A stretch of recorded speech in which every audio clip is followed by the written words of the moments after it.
Bienvenue dans Pulsation, le podcast des parcours les plus inspirants du monde de la santé. N'hésitez pas à vous abonner, à partager ce contenu et à nous dire ce que vous en avez pensé en commentaire. Bonjour à tous et bienvenue sur Pulsation. Cet épisode a été réalisé au Salon Infirmier. Je vous souhaite à tous un bon visionnage. Bonjour à tous et bienvenue sur Pulsation. Aujourd'hui, on est avec Clément. Bonjour Clément. Bonjour. Pour commencer, est-ce que tu veux bien te présenter ? Avec grand plaisir. Je m'appelle Clément. Je suis infirmier diplômé d'État et j'ai exercé quelques années sur le terrain aux urgences. Et aujourd'hui, je gère Réussite en IFSI, une entreprise, et on fait de la formation initiale. On permet aux étudiants infirmiers et aux étudiantes, mais surtout aussi aux infirmiers qui le souhaitent, d'accéder à l'intégralité des cours de l'IFSI sur une plateforme en ligne. Ouais, on va en parler parce que tu as plein d'initiatives pour les soignants et pour la diffusion du savoir, donc on verra que tu fais plein de choses. Mais on commence toujours par cette question magique, c'est pourquoi la santé ? Qu'est-ce qui t'a amené à devenir infirmier à la base ? Une excellente question. Je pense que je vais avoir un schéma un peu différent du schéma habituel. Pour être honnête avec toi, je ne savais pas du tout ce que je voulais faire à 18 ans. Je n'avais pas cette vocation, le mot qu'on aime bien utiliser, qu'on essaye de mettre sous le tapis.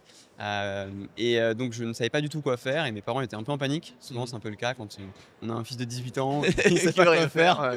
Donc ils m'ont envoyé voir 3 concentrations différentes d'un coup pour avoir une idée globale tu vois, de ce qui peut se détacher de ça. Et les 3 m'ont dit qu'il fallait que je fasse infirmier. Je ne connaissais pas ce métier, j'ai personne dans ma famille qui est dans la santé, même autre métier qu'infirmier ou infirmière.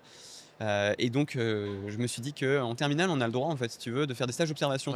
C'est pas conseillé, enfin c'est pas que c'est pas conseillé, mais souvent on le propose pas aux étudiants, mais on a le droit de prendre quelques jours pour aller en observation. Et donc à l'époque, ma mère avait fait un post sur Facebook. Est-ce que quelqu'un connaît un ou une infirmière ? Parce que même dans notre réseau complet, on connaissait personne. Et il y a un ami d'amis qui a vu le post et qui a dit bah, moi je suis infirmier en cancéro en hôpital de jour dans un grand CHU ou de la ville où on était à l'époque. Et il m'a pris sous son aile pendant 3 jours, donc j'ai pu été voir sur le terrain ce qu'était ce métier parce que je ne le connaissais pas. Et j'ai adoré. Je me suis dit, mais c'est ça que je veux faire. C'était en HDJ, donc en fait, il accueillait les patients, c'était de la chimiothérapie. Et je trouvais ça génial parce que bah, voilà, c'est le cliché, mais voilà, tu associes la technique, tu associes le relationnel. En plus, pour le coup, j'étais tombé sur un chic type, c'était un homme formidable qui adorait son métier. Et je me suis dit, mais je vais être comme ce gars devant moi. Et donc j'ai passé mes concours pour entrer à l'IFSI. À l'époque, il y avait encore les concours. J'ai eu la chance d'avoir mon concours en même temps que mon bac. Donc je suis rentré directement la même année en IFSI. Et me voilà dans cette formation. Je débarque. Voilà. Bah, c'est très rigolo parce que moi aussi, moi j'ai passé des concours dans l'armée avant de rentrer à l'IFSI. Mais du coup, j'ai eu un an pareil à 18 ans où j'ai échoué mes concours de l'armée.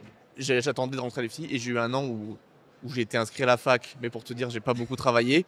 Par contre, les soirées étudiantes, je les ai bien pensées. Mais du coup, pendant un an, mes parents, ils étaient en angoisse de... c'est normal. En plus, j'étais un peu geekos, donc je passais mes journées à jouer à l'ordi, et c'était la fameuse époque de World of Warcraft, donc je jouais comme un fou.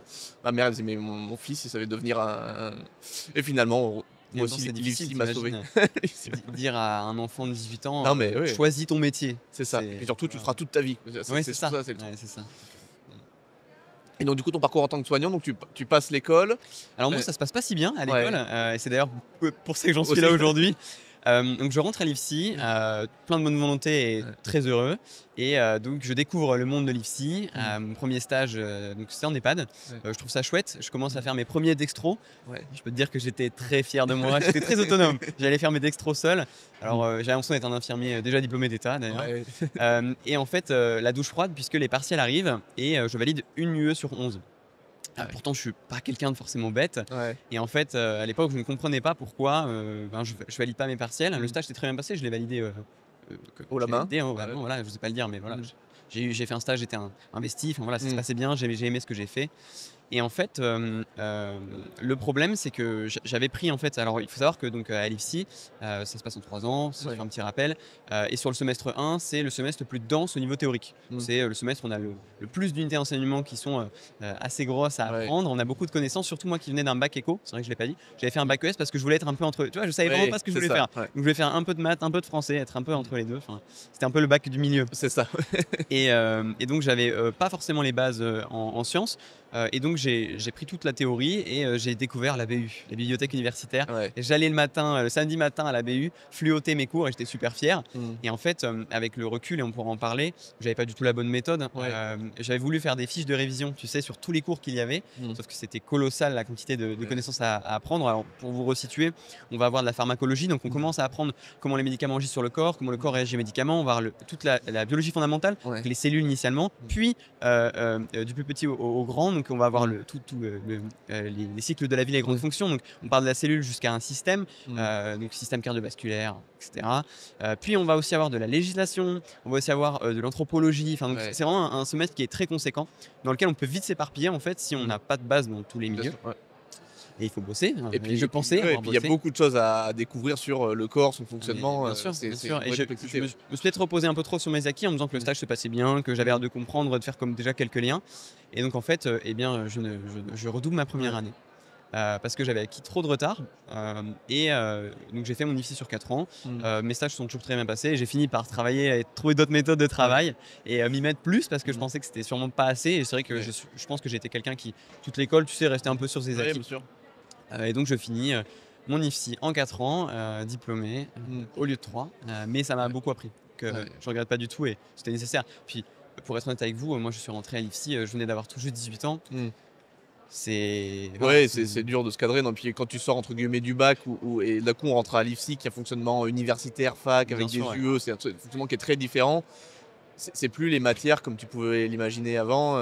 Donc oui, ça peut être aussi. Et puis il y a aussi le fait de rentrer à l'IFSI et de se dire j'ai un intérêt pour ce métier, j'ai un intérêt dans des matières, mais je ne sais pas encore ce que je fais là. Parce que c'est au travers de la formation et après de ma pratique en tant qu'infirmier que le métier m'a plu. Au début, on rentre.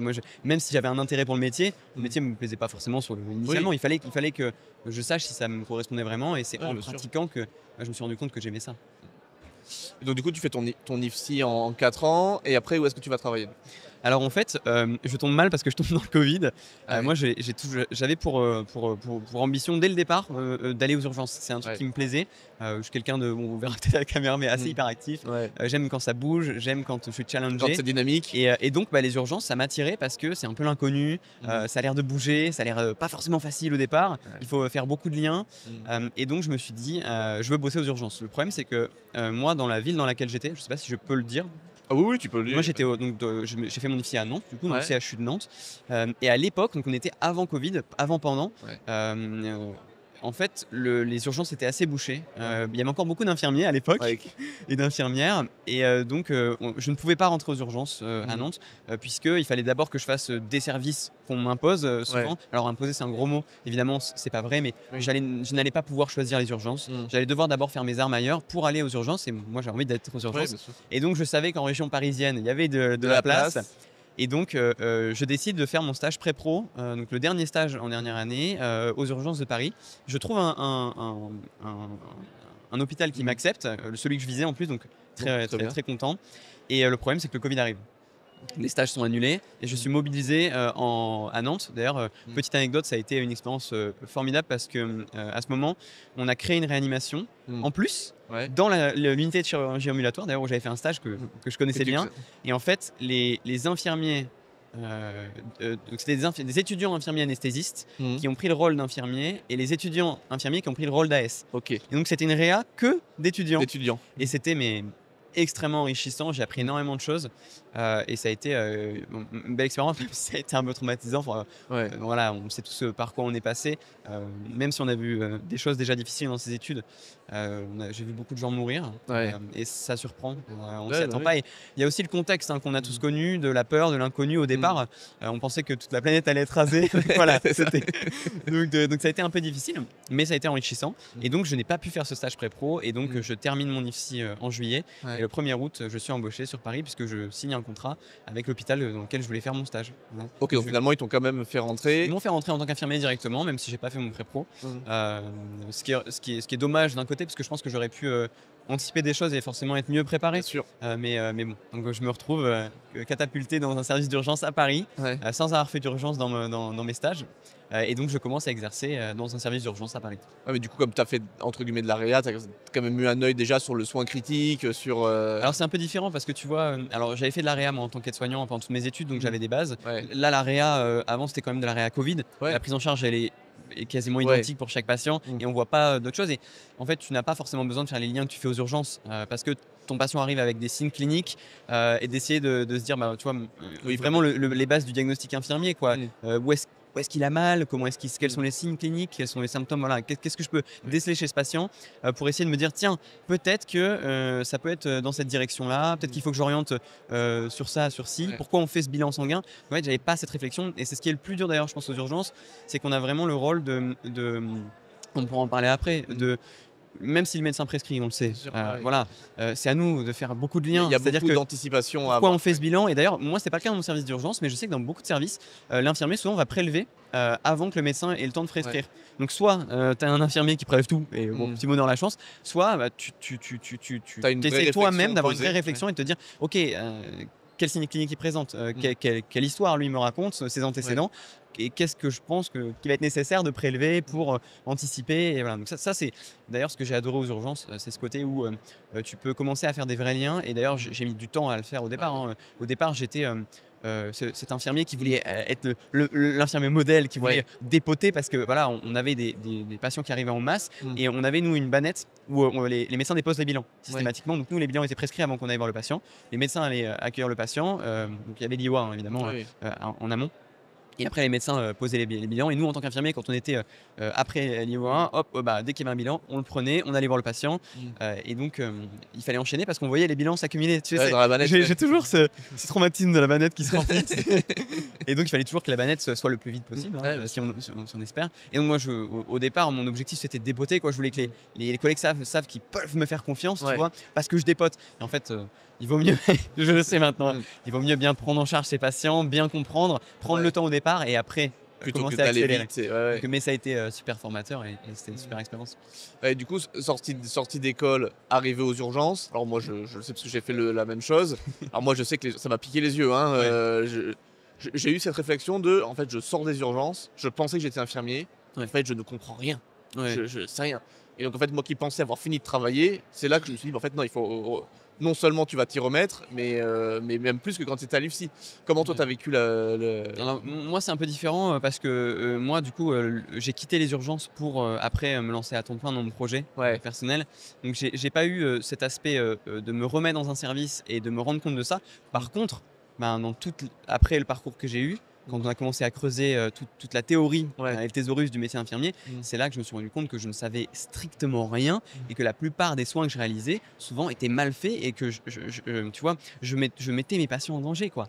C'est dingue de se dire que j'ai été cet infirmier sur le terrain qui, je peux citer plein d'exemples, écrasé, mon patient avait du mal à déglutir, c'est pas grave, j'écrasais les médicaments dans l'écrase médicaments tous ensemble, voilà, et puis parce que tout le monde le fait, je donnais ça dans une compote, voilà, sauf qu'en fait je me rendais pas compte que il fallait que je regarde sur chaque médicament si c'est écrasable ou pas. Si le médecin sur sa prescription ne met pas que c'est écrasable, c'est une faute professionnelle et je me mettais moi-même en danger et je mettais moi-même en danger mon patient.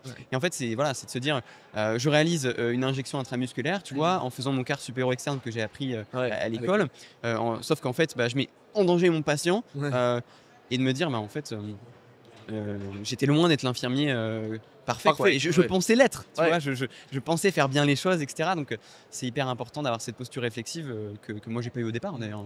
Et du coup, comment ça te vient? Donc t'es aux urgences, on parlera après de tout ce que t'as fait création IFSI, mais comment ça te vient ce truc de je suis aux urgences et je lance réussit ton IFSI? La bascule entre les deux, elle se fait où? En fait, c'est assez simple. Moi, j'ai hésité. C'est vrai que je l'ai pas dit auparavant, mais ma mère, du coup, est prof d'anglais. Et j'ai hésité à faire prof d'anglais quand j'ai choisi de faire infirmier, avant qu'on me dise de faire infirmier. Sauf que j'ai dit à ma mère, je veux faire prof d'anglais. Puis elle m'a dit, ok, c'est 5 ans de littérature américaine et anglaise. Bon, j'ai dit moi je voulais enseigner l'anglais parce que je parle bien anglais et j'aime bien ça, mais j'ai pas envie de lire des bouquins. Donc j'ai toujours ce côté pédagogue. J'ai toujours aimé en fait transmettre mes connaissances. Et très rapidement aux urgences, j'ai demandé à être tuteur, encadrer des étudiants dès que je me suis senti à l'aise dans le service. Et je me suis rendu compte que j'adorais ça. et que les étudiants en fait avaient les mêmes difficultés que moi à l'école et sur le terrain. Et donc je me suis dit qu'il fallait absolument les aider. Moi j'avais envie de ça. Et donc j'ai commencé à donner des cours dans un IFSI. Donc j'intervenais surtout sur de la pharmacologie. Donc j'ai fait des cours sur le traitement des douleurs, etc. Et aussi des cours sur des TD sur le calcul de dose. Voilà, ce que moi j'adore principalement. Et je me suis rendu compte qu'en plus, en allant voir les étudiants, ils étaient tous en demande. J'essaie d'apporter des formats un peu plus modernes, tu vois, avec des super beaux diapos qui s'animent, tu vois, loin du vieux PowerPoint un peu ancien. Et en fait, je me suis rendu compte que ça plaisait énormément. Et je me suis dit, c'est un peu dommage parce que j'ai envie d'aider. Mais je peux me rendre dans quelques IFSI, mais moi j'ai mon métier à côté. Bien sûr. Je fais ça en plus et je pourrais aider max 100, 200, 300 personnes, 1000, allez au max. Si vraiment toute l'année je vais dans des centaines d'IFSI, c'est mon métier, quoi, ce qui ne peut pas être le cas. Et donc je me suis dit, je vais commencer par essayer de créer un compte Instagram sur lequel je vais donner chaque jour une petite info pour aider les étudiants et les étudiantes. Et donc en fait chaque jour je crée un post sur Instagram sur une pathologie, une pharmacologie, un soin infirmier, tu vois, un petit truc tous les jours. Et en fait rapidement le compte a pris énormément d'abonnés, j'ai eu beaucoup de chance, j'ai vu qu'il y avait quelque chose, quoi. C'est-à-dire qu'il y avait un vrai besoin. Exactement. Moi tu vois j'ai un compte personnel, j'ai quelques centaines d'abonnés, c'est mes amis, tu vois, j'avais jamais eu ça. Et là il y a eu rapidement 10 000, 20 000, 30 000 personnes qui se sont abonnées et qui en demandaient plus. Et je me suis dit, c'est quand même dommage, est-ce que je pourrais pas faire quelque chose pour les épauler à côté de l'IFSI? Je me suis dit, je vais essayer de lancer un truc dans lequel je prends les cours d'école et j'essaie de les simplifier déjà, tu vois, pour essayer de casser ce parallèle. Les vulgariser, quoi. Exactement. Et entre ce que je vois à l'école ne correspond pas à la réalité du terrain, tu vois. Et on pourra en parler d'ailleurs de ça, c'est un sujet extrêmement intéressant. Et donc je commence à créer, je me dis, donc c'est en mars 2022, donc avant mars 2022, donc pendant 6 mois, j'essaie de créer une matière. Donc je prends des bouquins, je prends mes cours d'IFSI, j'essaie de le simplifier avec mon regard d'infirmier. Je le fais relire par un médecin des urgences avec moi, parce que je voulais que ce soit évidemment vérifié, je ne voulais pas diffuser des informations comme ça au petit bonheur la chance. Je le fais relire aussi d'un côté littéraire pour vérifier que je ne fais pas de faute d'orthographe, je dis bien les choses, c'est extrêmement important pour moi. Même si on est dans une profession scientifique, de savoir bien écrire et faire aucune erreur. Ça fait partie pour bien passer un message, il faut bien le transmettre, quoi. Exactement.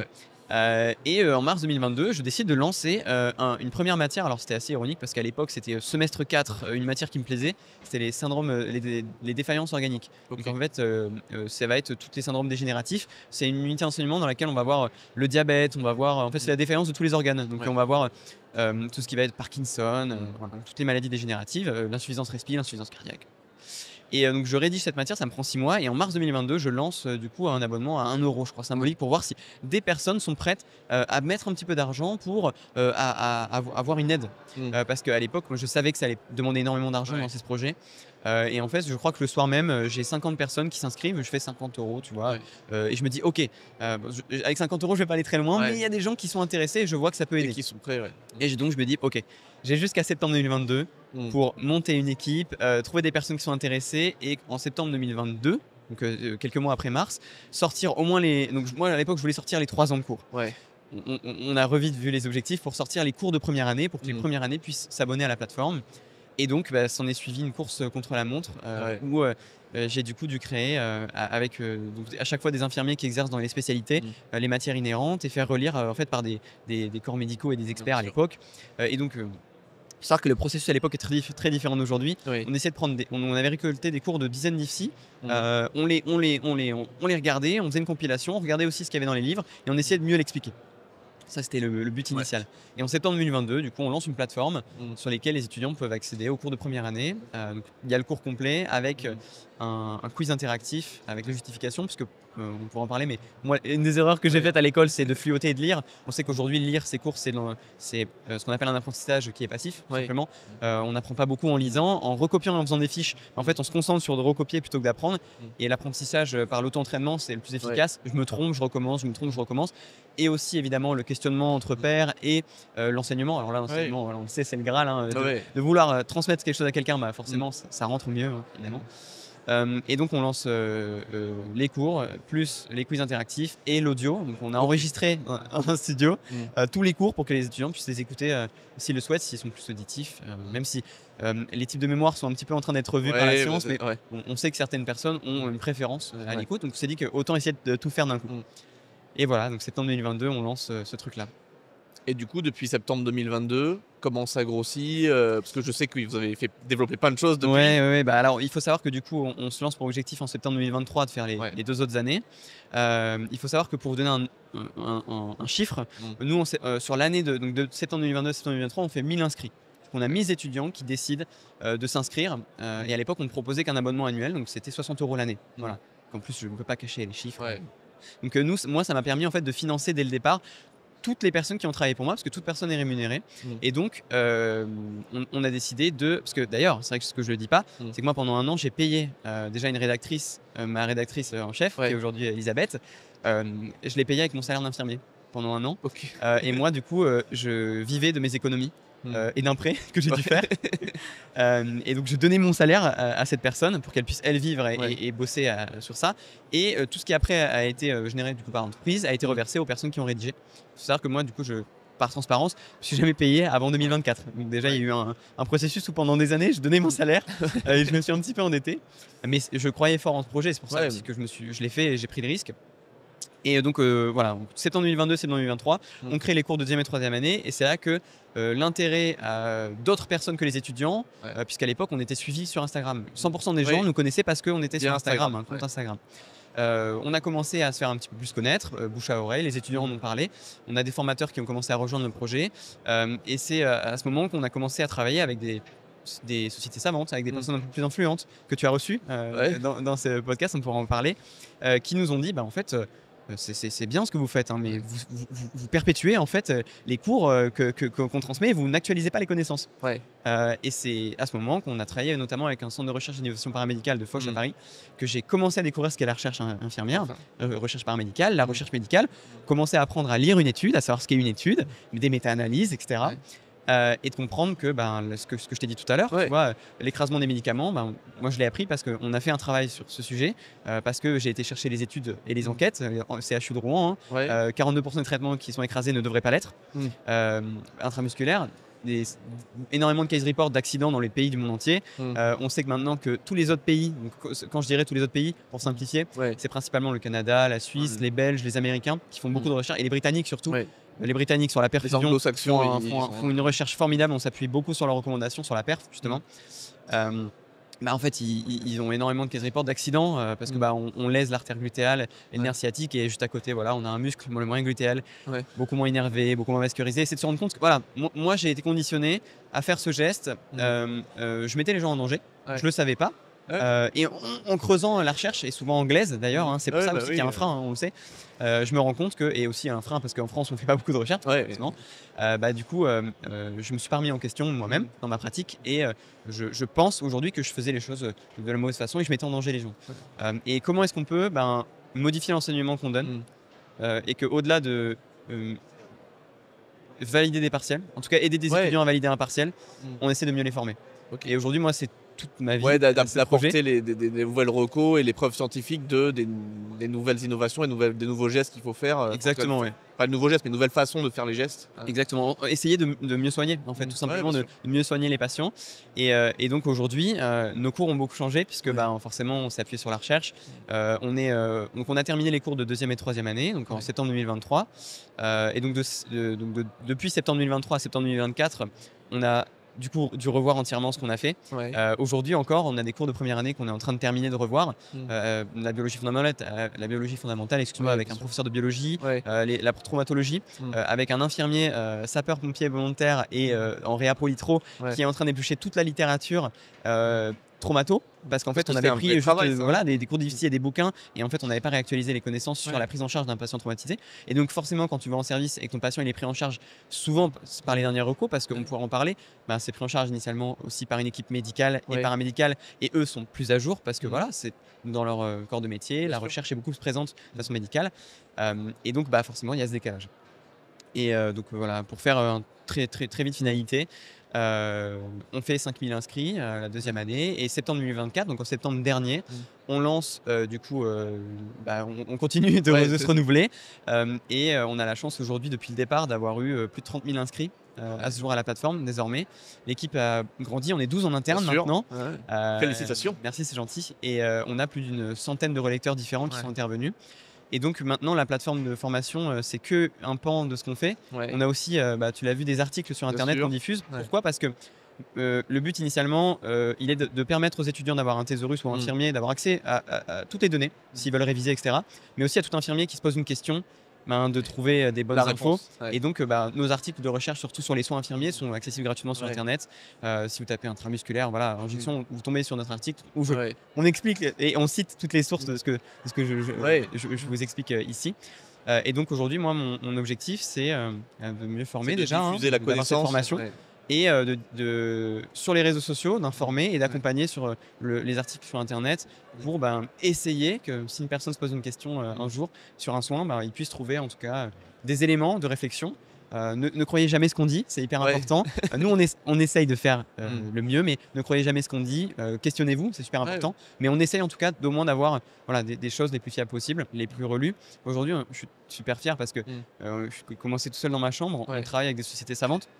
C'était francophone, transfusion sanguine, c'était d'évaluation du traitement de la douleur, avec des personnes super influentes, qui étaient moi, les personnes que j'apprenais à l'école. Thérèse Piouk, que tu as dans ton podcast, Loïc Martin, c'est des personnes qui ont relu des contenus qu'on produit.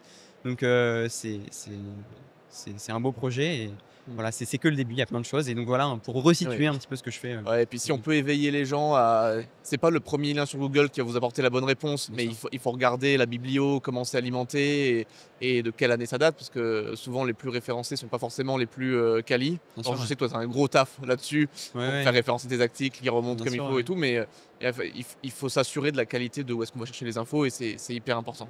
C'est très difficile, pour être honnête avec vous. Nous aujourd'hui, forcément, dès qu'on publie un article sur un sujet comme l'injection intramusculaire, on regarde forcément ce qu'il y a sur Internet. Et en fait, on ne peut pas s'appuyer sur grand chose parce que presque rien n'est sourcé, malheureusement. Donc c'est un énorme travail de recherche. Et après mais c'est passionnant. Moi, j'ai appris des choses qui sont dingues. Tu vois, je peux donner un exemple sur la transfusion sanguine. Pour montrer à quel point les infos ne passent pas. Sur la transfusion sanguine, il y a une reco qui est passée il y a déjà un petit moment, qui est que quand on réalise une transfusion sanguine en tant qu'infirmier, on doit réaliser un double nœud. Donc, le double nœud, c'est en amont et en aval de la perfusion, je réalise un double nœud pour, en cas d'effet indésirable, avoir en fait, si tu veux, un échantillon pour analyser. C'est une reco qui est passée il y a des années et des années. Alors, pour être honnête avec vous, j'ai plus l'année, mais c'est sur l'article. Et on a vu ça avec la Société francophone transfu. Et en fait, je ne le savais pas et je ne connais aucun infirmier qui le sait. On l'a appris, il y a plein de gens. Et en fait, moi le premier, tu vois, je le savais pas. Et pour bosser avec la Société francophone transfu, ils nous ont expliqué que cette reco, que plusieurs personnes dans la société ne la partagent pas forcément parce que pour eux, c'est le double nœud est nécessaire quand il y a vraiment un effet indésirable, pas en systématique. Et ils sont en train d'essayer de la retirer, cette reco. Et donc, on est potentiellement dans un monde où la reco va disparaître. Et pendant 10 ans, il y a une reco. Qui est d'ailleurs un texte de loi. Voilà, je précise, c'est un texte de loi qui en fait n'aura jamais été appliqué. Et en fait, c'est de se dire, pourquoi on a des infos qui passent, et là on parle même pas de recherche anglaise, tu vois, qui est plus difficilement accessible. C'est un texte de loi en France. Donc voilà, c'est d'essayer aujourd'hui, mon quotidien, c'est de creuser et d'essayer de se dire, comment on peut apporter cette info aux personnes. Selon toi, comment on pourrait faire pour toucher le maximum de gens sur ces recos-là que finalement ils devraient appliquer et qu'ils n'appliquent pas? Parce que vraiment, même dans les hôpitaux, c'est pas des messages qui passent. C'est ce qu'on essaye de faire nous, c'est mon objectif. Alors, le premier, c'est les réseaux sociaux. On sait que maintenant, aussi beaucoup les jeunes, mais même de plus en plus toutes les tranches d'âge sont présentes sur les réseaux. Donc, c'est un canal qu'ils utilisent. Malheureusement, on sait que les revues traditionnelles, parce que les recos sont dans les revues, pour être honnête, ont tendance à être délaissées. Pour plein de raisons, parfois c'est payant, donc déjà c'est un frein à l'entrée, et puis aussi parce que le papier on le délaisse. Moi j'étais un lecteur toute ma vie, je ne lis plus du tout alors sur internet, mais plus des revues papier, j'ai plus ce réflexe, je pense que beaucoup de gens aussi. Et donc je pense que déjà dans un premier temps il y a ce côté réseaux sociaux, mais il y a aussi ce côté internet, donc se dire quand quelqu'un tape, c'est mon premier réflexe, Google, tu vois. Donc d'être présent sur ça, c'est ce qu'on essaye de faire. Et maintenant il y a l'IA qui se développe, donc de plus en plus, les personnes ont réflexe d'aller chercher sur les IA. Et donc, réflexe pour nous, avoir les articles les plus complets possibles pour répondre en fait pour à cette requête. Les IA, pour qu'elles puissent... Et aujourd'hui, c'est chouette parce qu'on sait que beaucoup de questions, quand les gens se posent sur les IA, sourcent nos articles pour essayer de répondre à ça. Mais je pense que c'est d'être présent là où les gens consomment. Ouais. C'est ça aussi. Ouais, de toute façon, c'est le vrai enjeu. Hein, Après, ça, c'est mon regard extérieur hors hôpitaux. Si ta question, c'est dans les institutions, comment on pourrait faire, moi, c'est vrai que c'est pas ma spécialité. Non, et puis après, il y a beaucoup de blocages aussi souvent, ouais. tu vois. Puis, je pense que là où tu as raison, c'est que c'est plus simple d'aller toucher le soignant et de le former à son échelle que d'aller chercher des institutions qui sont des énormes machines. C'est ça. Je dis souvent, c'est des paquebots. Et pour les mettre en mouvement et leur faire changer le temps que la tête soit au courant, que ça dessonne. Finalement, c'est aussi simple de te battre pour le soignant aux urgences qui va transfuser et lui dire au fait, tu sais que, plutôt que d'aller chercher institutionnellement. C'est un bon exemple parce que tu vois, c'est ce côté, ça doit être validé par validé. Ouais. Demain, si on décide de faire un article, toute l'équipe est mobilisée et au bout de quelques mois, on espère avoir un truc sur Internet. Ouais, mais tu sais, je vais même. Le nombre de poches de sang que j'ai rendu sans mon double nœud, tu vois, même le FS, elle m'a jamais dit il faut faire un double nœud. Et au fait, tu sais que.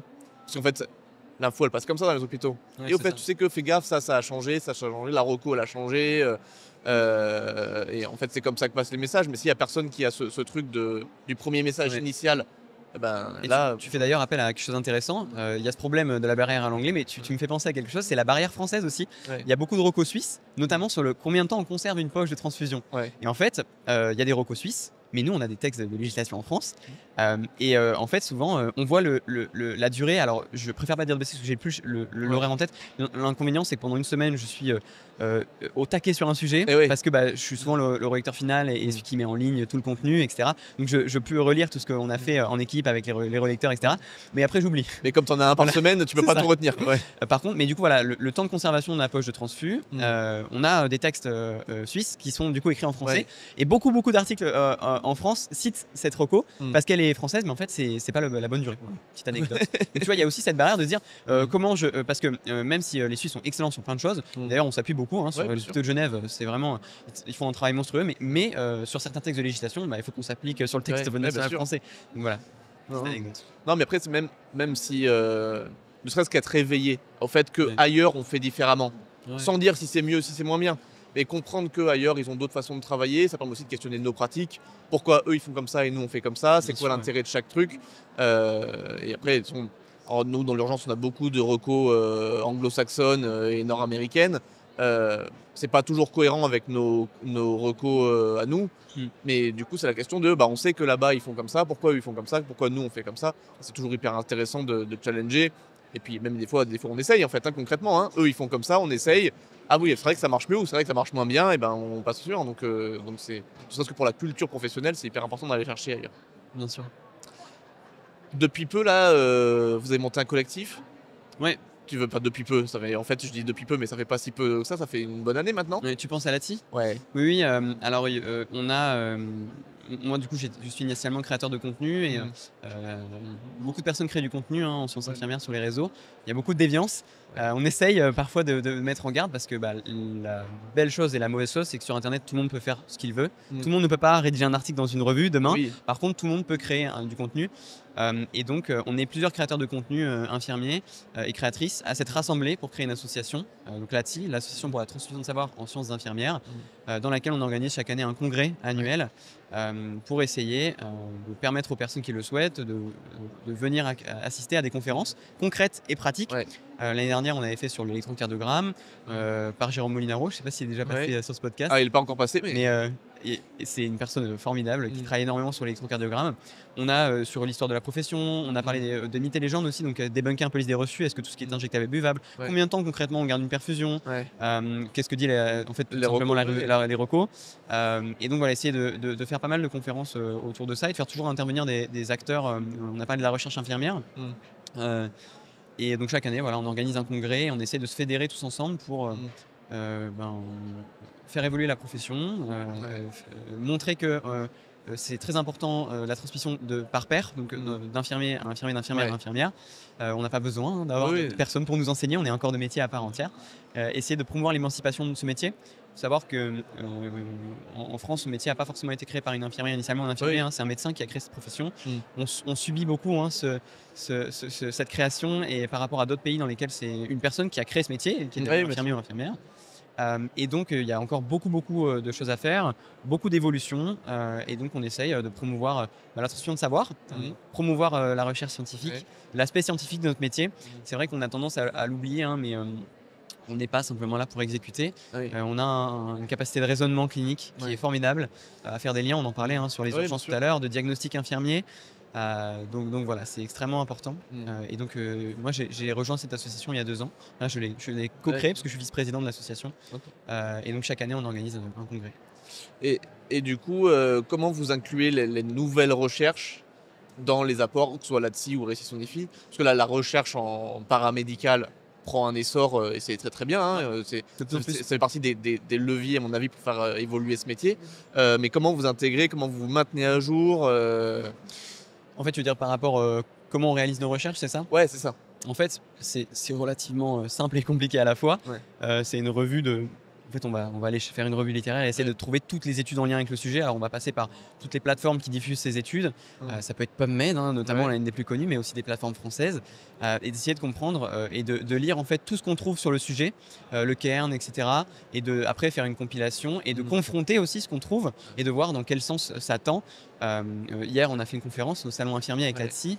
Je pense à Marlène notamment qui a fait une conférence sur le massage cardiaque et le mythe du plan dur. Est-ce qu'il faut mettre systématiquement un plan dur et qui expliquait que les études montrent justement, une nouvelle étude en 2024, que l'impact d'un plan dur sur un matelas, alors c'est différent sur un matelas à l'hôpital et un matelas à la maison, globalement, je dirais pas de bêtises, mais va impacter la profondeur du massage de 5 mm à 2 mm en fonction du lieu, ce qui est assez significatif sur un massage, enfin peu significatif, excusez-moi, sur un massage où on sait qu'on doit être entre 5 et 6 cm.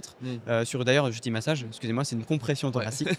C'est ces choses. Les abus de langage. C'est des abus de langage, tout ce qui est injectable et buvable, tous ces trucs qu'on perpétue qui font que on ne fait pas évoluer la profession et la pratique et on reste dans nos acquis. Donc voilà, on parle bien de compression thoracique. Et donc si on n'a pas de plan dur sous la main rapidement ou que si c'est contraignant, qu'il faut déplacer le patient, qu'on est seul, on commence à masser, on perd pas de temps. Voilà, c'est de se dire, en fait, éplucher la littérature tout simplement et tout ce qu'on trouve sur un sujet et d'aller creuser et surtout aussi de questionner les professionnels du milieu. Donc, je sais que, alors ça c'est pas relatif à la team, mais c'est vraiment mon côté personnel. Dès qu'on travaille sur un sujet, certes on fait d'abord un épluchage de recherche de littérature, mais on fait aussi intervenir des sociétés savantes, des personnes qui sont expertes sur un domaine pour avoir des regards complémentaires. Et c'est d'ailleurs la difficulté, c'est de trouver toujours des gens. On a la chance, je sais que moi chez Récit d'avoir de plus en plus une notoriété et donc d'avoir de plus en plus de personnes qui d'ailleurs se proposent d'eux-mêmes. On a de moins en moins besoin d'aller chercher et maintenant on a quasiment une centaine de formateurs en IFSI qui sont toujours dispo pour relire ce qu'on souhaite, qui nous donnent leur avis, qui participent énormément, donc merci à eux parce que c'est grâce à aussi à eux qui garantissent tout ce qu'on fait. Donc voilà un petit peu en gros globalement comment on réalise cette recherche. Tu nous parlais d'IA tout à l'heure. Y a des innovations dans la santé comme ça que tu surveilles toi de près, des choses qui t'attirent ou non d'ailleurs mais... Pour être 100% transparent avec toi, pas forcément parce que j'ai notion de certaines choses mais je suis pas renseigné sur le sujet. Je sais que de plus en plus on a des IA qui peuvent interpréter des radios aux urgences, faire gagner du temps. Moi ce que je trouve génial et que j'aurais aimé avoir à l'époque en tant qu'infirmier, mais je ne pense pas que ce soit légal encore, c'est de pouvoir en fait faire mes trans à la transcription automatique à l'IA. Moi j'ai un traumatisme avec ça parce que j'ai une nuit aux urgences. J'étais à l'UHCD, l'unité d'hospitalisation de courte durée. C'est post-urgence, on est la porte d'à côté, mais on est au même service. Mais on prend les patients qui ne trouvent pas souvent un lit et qui restent le temps d'être transférés. On doit surveiller quelques temps. Exactement, ou parfois qui ont besoin d'une surveillance plus rapprochée mais qui vont rentrer chez eux le lendemain. Et il était 5h du matin, on devait faire notre tour, tu sais, de prendre prise des paramètres vitaux, vérifier que tout va bien, dispensation des traitements si besoin, etc. L'échange, le tour de 5h quoi. Et je suis dans mon poste de transmission, il est 5h05, 5h10 et je suis en retard parce que je devais faire des très très grosses transmissions très conséquentes et en plus en tant que jeune diplômé, t'as peur forcément, tu as peur, t'as besoin que tout soit tracé et on nous en demandait beaucoup quand même. Et mon aide-soignant du coup commence le tour et me dit tu me rattrapes, tu me rejoins et il hurle tout au bout en plus du couloir, la chambre le plus éloignée et moi j'ai les doigts sur l'écran, les doigts sur le clavier pardon, je suis encore et je lève la tête et il continue d'hurler donc je me dis bon il y a quelque chose d'urgent, je me dis mince la patiente s'est déperfusée, je laisse tomber mes trans, j'y vais donc je commence à courir parce que quand on hurle et en fait j'arrive et la patiente est décédée. La patiente est décédée, elle est en perpendiculaire dans le lit par rapport au lit, déperfusée. Et c'était un de mes premiers décès, tout jeune diplômé. Et j'ai honte aujourd'hui de le dire, mais c'est important aussi d'en parler. Je tétanise. Je tétanise, la patiente est toute droite, décédée, et c'est ma passion, ma responsabilité. Et, une heure avant, enfin non, un peu plus, 2-3 heures avant, je lui ai souhaité bonne nuit, elle allait bien, et voilà quoi, tu vois. Et donc on est aux urgences, heureusement tous mes collègues ont débarqué, je me suis vite ressaisi, j'ai reperfusé la patiente, et prise de température, la patiente était décédée depuis un moment, c'est pas de notre faute, on a pu en reparler en équipe, etc. Mais voilà, tu vois, c'est ce traumatisme de dire qu'est-ce qui se serait passé si j'étais là dès le début, si j'étais pas en train de prendre mes trans. Donc voilà, petit parallèle avec un traumatisme personnel, et de se dire voilà, moi tu vois, l'IA, j'aurais adoré pour ça, parce que on peut se relire, tu vois, on gagne juste du temps sur la transcription, et ça synthétise, c'est super intéressant. Donc voilà. Par contre, pour être honnête avec toi, j'ai pas encore trop creusé le sujet. Je sais pas encore dans la santé ce que ça peut. Je sais que ça va impacter des choses, mais voilà. Et même je serais pas la bonne personne pour en parler. Même sur la rédaction de tes contenus, moi c'est pour ça que je te pose la question, c'est que j'imaginais que sur la rédaction de tes contenus, tu pouvais faire appel à l'IA sur les analyses de certaines études. Alors nous on l'utilise, c'est extrêmement intéressant, mais il faut vraiment s'en méfier parce que nous, heureusement qu'on a des correcteurs littéraires parce que l'IA a énormément de tics de langage. Bien sûr. Et d'ailleurs, je voudrais peut-être pas le dire parce que du coup les gens vont le savoir après. Je rigole. L'IA fait énormément d'anglicismes. Par exemple, va dire condition au lieu de dire pathologie, tu vois.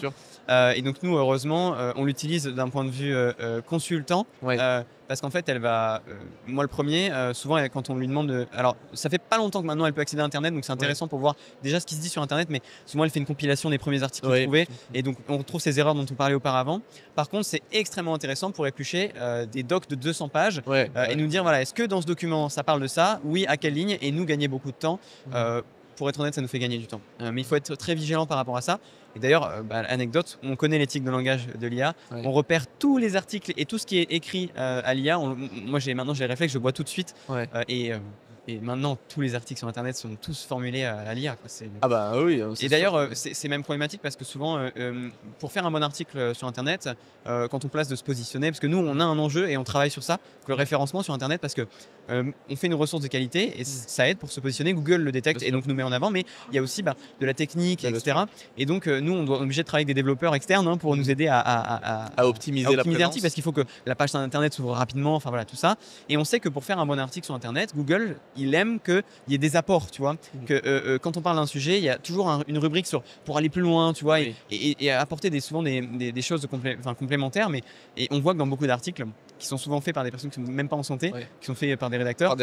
Il y a des sous-parties sur, tu vois, sur les guides des pansements, tu vois, on va avoir sur tout ce qui va être la larvothérapie, le miel. Alors c'est très intéressant, mais c'est abordé d'une façon, il faut le faire, c'est super intéressant, on le fait dans les hôpitaux, tu vois, parce que nous on sait que c'est un ajout, parce que Google va apprécier que voilà. Il y a c'est bien cet équilibre à trouver entre la qualité du contenu et le référencement, quoi. Bien sûr, bien sûr. Donc c'est extrêmement intéressant pour nous, on l'utilise énormément d'un point de vue pédagogique. Est-ce que c'est un regard supplémentaire? Est-ce que le cours qu'on a réalisé, est-ce que tu le trouves pédagogue? Est-ce que tu n'as pas des meilleurs exemples de moyens mémotechniques? Parfois, on crée des moyens mémotechniques qui n'existent pas parce que l'IA a pu nous le recommander. Donc pédagogiquement, c'est extrêmement intéressant, mais on reste extrêmement vigilant et c'est pour ça qu'on ne fera jamais rédiger nos contenus à l'IA initialement. C'est une aide supplémentaire, c'est un outil à prendre. Voilà. Mais c'est comme Internet, tu vois, on en parle. Ça a été un outil formidable. Et après, les gens a des milliers de choses. Mais voilà, qu'est-ce qu'on trouve sur Internet comme les réseaux sociaux? C'est comme tout, c'est un outil formidable, mais il faut être vigilant. C'est quoi les plus grands défis que tu as rencontrés là, depuis que tu as lancé Réussis ton IFSI? Parce que tu as quand même une grosse croissance, une communauté qui grandit vite. En même temps, énormément de taf, parce que refaire les 3 ans d'études en 3 ans, tu as refait 3 ans d'études quasiment, voire même des cours, tu as refait plusieurs fois pour avoir suivi de loin. C'est quoi les grands défis que tu as rencontrés sur le... Il y en a plusieurs. Initialement, c'était d'abord la motivation, la discipline d'ailleurs. C'est un peu plus... moi, j'ai passé parfois des journées de 12-13 heures à mettre en page un cours, à mettre en ligne des QCM. C'est du copier-coller. Une fois que le QCM est créé et validé par l'équipe, pour le mettre en ligne, c'est je copie-colle la réponse 1, je copie-colle la réponse 2, je coche la bonne. Je peux dire que j'avais le cerveau en compote, donc ça a été difficile. Trouver les bonnes personnes, ça j'ai eu une bonne étoile. J'ai tout de suite des chouettes personnes qui m'ont rejoint, donc j'ai beaucoup de chance. Et il y a d'autres défis qui sont arrivés, qui sont plus complexes, qu'on peut aborder. Je pense que ça t'intéresse. Au départ, moi j'ai créé Réussis ton IFSI pour accompagner les gens sur un point de vue théorique. Sauf que, donc c'est vrai que j'ai pas le temps de tout expliquer, il y a plein de choses qu'on fait aujourd'hui et notamment quand les étudiants s'inscrivent à la plateforme, ils ont accès à plein de choses et un groupe d'échange. Ils peuvent échanger avec tous les étudiants de la plateforme et aussi poser leurs questions à l'équipe pédagogique. C'était super important pour nous parce que ça permet en fait à un étudiant qui a mal compris de demander directement au rédacteur du cours. Ça c'est génial. Et ça pourrait paraître fou, mais il n'y a pas tant de questions que ça.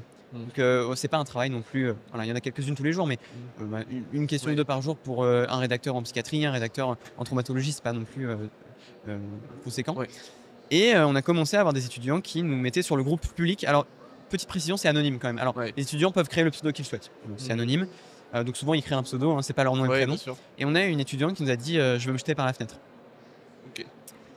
Et 2, et 3, et 4, et d'autres qui ont. Et en fait, nous, on a été. Moi, ça a été très difficile parce que initialement, moi, j'ai créé ça pour les aider d'un point de vue théorique. Et en fait, on s'est rendu compte qu'on le sait, mais qu'il y avait un vrai besoin d'accompagnement sur le côté santé mentale et physique. Et donc, en est venue une décision de mener une enquête nationale en 2024 avec l'association SPS, Soins professionnels de santé, pour faire un état des lieux des conditions de formation des étudiants en soins infirmiers. Et pour vous donner 2-3 chiffres, 77% des répondants ont déjà envisagé d'abandonner leurs études. 27% ont déjà envisagé, ont eu déjà des pensées suicidaires. C'est des chiffres. Ça fait 1 sur 3. Hein, ça fait quasiment. C'est dingue. Et donc, s'en est suivi une mobilisation de mon équipe et de SPS pour essayer d'apporter un soutien aussi de ce côté-là. Donc, on a créé une page web qui s'appelle Santé des étudiants en soins infirmiers. Dans laquelle ils ont accès donc à des ressources parce que du coup on a pu mettre en avant les problématiques. Déjà les étudiants ne sont pas accompagnés et c'est vrai que moi ça m'a fait un choc parce que j'y ai pas pensé. On nous forme à prendre en soin mais on nous apprend pas à prendre soin de nous-mêmes. Bien sûr. On n'a aucun cours sur la gestion de la violence. On n'a aucun cours sur la gestion de la mort. Et dans plein d'autres pays, c'est le cas. Et ça peut vous paraître bête quand on en parle là. Évidemment, c'est logique, mais ça n'était pas forcément pour tout le monde. Moi, le premier, quand je me suis dit je vais les aider à apprendre ce que c'est une cellule et à comprendre une pathologie, je me suis pas dit je vais les aider à prendre soin d'eux-mêmes. Donc on développe maintenant ce côté-là avec des ressources accessibles à tous gratuitement en ligne sur déjà des fiches techniques faites par SPS avec des professionnels experts. L'alimentation, le sommeil, etc. On a des groupes d'entraide, des groupes d'échange. On a tout un pan sur les stages. On sait que les stages, c'est très problématique. Donc, nous, on a développé des articles pour tous les lieux qui existent. Donc, en fait, c'est des guides. Si vous tapez stage urgence, vous le trouvez. C'est un ou une infirmière qui exerce dans ce lieu qui rédige en faisant aussi de la recherche dans tous les lieux qui existent parce qu'on ne peut pas faire un article sur un service. C'est une généralité sur les pathologies prévalentes dans le service, etc. Donc, accompagner les étudiants sur comment bien se préparer. Pour qu'ils puissent anticiper ce à quoi ils vont être confrontés. Exactement. Des ressources. Mon stage se passe mal que faire, un article complet, une vidéo YouTube, tu vois, sur le sujet. Et donc ce côté accompagner la santé mentale et physique des étudiants, ça a été mon deuxième plus gros défi. Parce que du coup, on était sur de la théorie, maintenant on est aussi sur de l'accompagnement un peu plus humain. Et on est en train de découvrir qu'il y a une nouvelle chose qui arrive, c'est que en fait les personnes ne sont pas au courant de l'actualité. Donc on a ce côté où déjà on essaie de mieux former, d'informer sur la théorie et les soins, donc l'actualité sur les soins, tu vois, quelles sont les nouvelles recommandations, etc.